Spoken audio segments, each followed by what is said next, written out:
Hi, I'm Brent Stafford, and this is RegWatch by RegulatorWatch.com.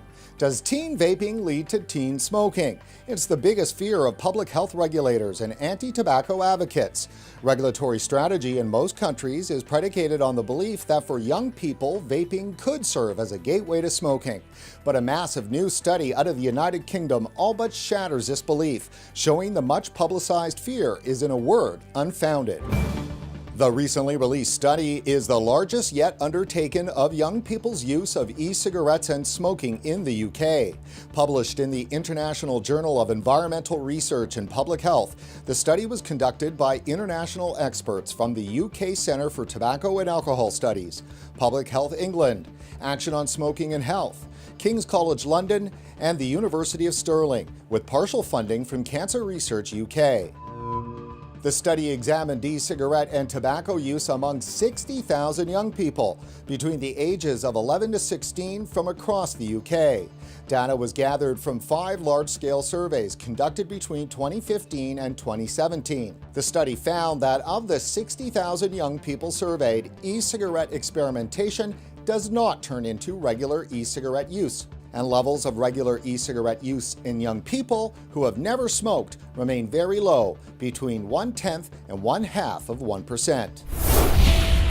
Crucially, the UK study measured and recorded the frequency of use for e-cigarette and tobacco cigarettes among youth into the categories of ever or regular use, which is important because the measure of regular use, defined as using an e-cigarette at least weekly, more accurately captures how often teens use e-cigarettes and sheds better light on whether a causal link between vaping and smoking could be established.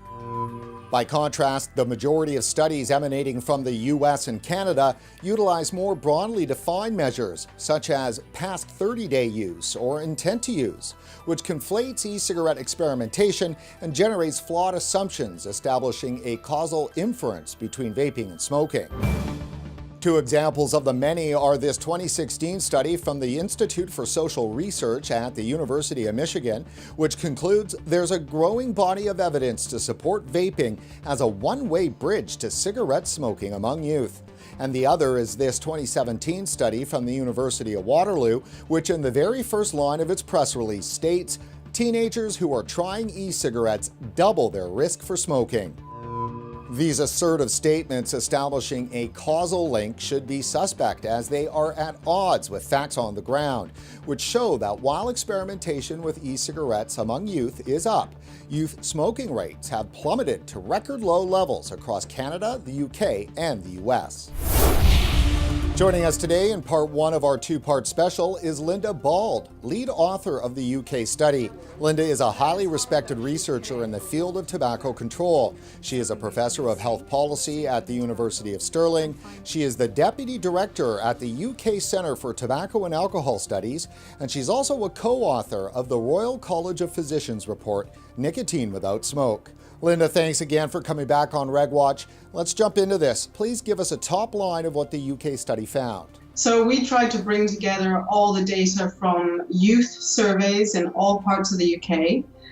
We looked at smoking and e-cigarette use, and we found that from 2015 to 2017, the rates of regular use of e-cigarettes amongst kids who'd never smoked is still tiny. It's less than 1%. So did that come as a surprise, Linda? Well, we've been looking at these data for a number of years now, and we haven't seen that trend change. So it wasn't so much a surprise, it's just that it was really important for us to bring together those data to make very clear that when you carefully measure e-cigarette use amongst teenagers, the kids who've never smoked really are not finding these devices particularly attractive or appealing in terms of regularly using them. Linda, you mentioned regular use. Why is that distinction so important? Well, I think we know that in the group we're talking about, which is 11 to 16-year-olds in the UK, and this is an age group that's been looked at in Canada and the US as well, these are teenagers. They tend to try things. We're certainly seeing in this study, but also other research I'm involved in, that teenagers are experimenting with electronic cigarettes.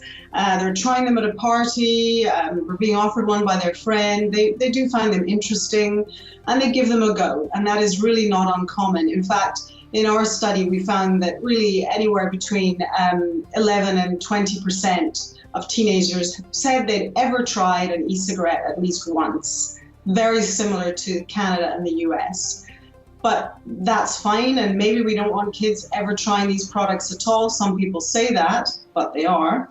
But what is more important is what's happening then after they try them. And then, of course, the big question is, if they continue to use them, do they go on to smoking? So I guess by looking at were they using them regularly, that's a really important marker for us in terms of risk. And we're just not seeing in the kids who don't already smoke, we're not seeing that regular use. And of course, at the same time, our smoking rates in teenagers continue to decline. Linda, the decline in youth smoking is certainly dramatic. So why is there such a discrepancy between this fact and the studies that claim to show youth vaping leads to youth smoking?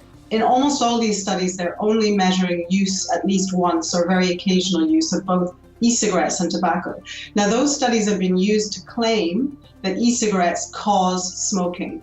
Now, as a researcher, and studying what we call causal inference. So is it true that one thing causes another? I don't see that substantiated in those studies. I don't believe from the data that we have from the UK that looking at ever trying something is really a marker of harm or something that we should be concerned about. So although there might be groups of kids who are susceptible to different products, and there's a pathway maybe between trying one and the other, from a health perspective, what we want to observe is what is happening at the general population level. And there, the key marker for me is what's happening with smoking. And if smoking rates are continuing to go down, cigarette smoking in teenagers in Canada, the UK, and the US, at the same time as more kids have been trying e-cigarettes, then those two things are mismatched. And it doesn't suggest to me that electronic cigarettes are causing kids to start smoking in any significant numbers. So Linda, how does one explain the mismatch? Are there methodological problems with some of the research articles drawing a causal inference? You know, these inference methods, these statistical methods, it certainly is clear that e-cigarettes are one, they can use the term predictor because in their statistical model it looks like a predictor. But there are so many other things that are also predictors. And as I say, those studies are just not showing me that those children in any significant number are becoming regular smokers. We're just not seeing those data. So we really need to drill down into what's happening amongst patterns of use. And to ask about ever trying a product and then assume that that means somebody will become a regular user, that just isn't the case. So I think there's measurement problems, there's problems with methods. And, you know, if you look at the detail of the articles, to be fair to my colleagues, some of the articles are quite measured. They're quite cautious when you get into the text. But the problem is your average journalist doesn't read those articles in detail. So they just go with a headline that's in the press release, and sadly, for whatever reason, many of those headlines use the term gateway, and I don't see the gateway. Linda, final question. We showed earlier how researchers in Canada and the US are actually driving media headlines with statements like youth vaping is a one-way bridge to youth smoking, or vaping doubles the risk of teen smoking. So the media is not entirely at fault here when it comes to the alarmist headlines. I think there is a value judgment that is being made, which is has been supported by the media's scare stories, etc. To say lots of kids are using these products and it's really bad and they'll become smokers. That's the common narrative. And I think even some of my international research colleagues believe that. And, you know, as researchers, we need to be responsible and we need to be really confident about the data we have. And if we can see that the measures we're using are imperfect, which I think they are, then we need to acknowledge that. And we need to make sure that policymakers who don't have the time, they're very busy people, to be pondering, is this the right measurement or not? They rely on the researchers to tell them that. The researchers need to say, actually, this isn't perfect. Well, that's it for this edition of RegWatch. Stay tuned for part 2 of our interview with Linda Bauld to be released shortly. In the meantime, please like us on Facebook and don't forget to follow us on Twitter. For RegulatorWatch.com, I'm Brent Stafford.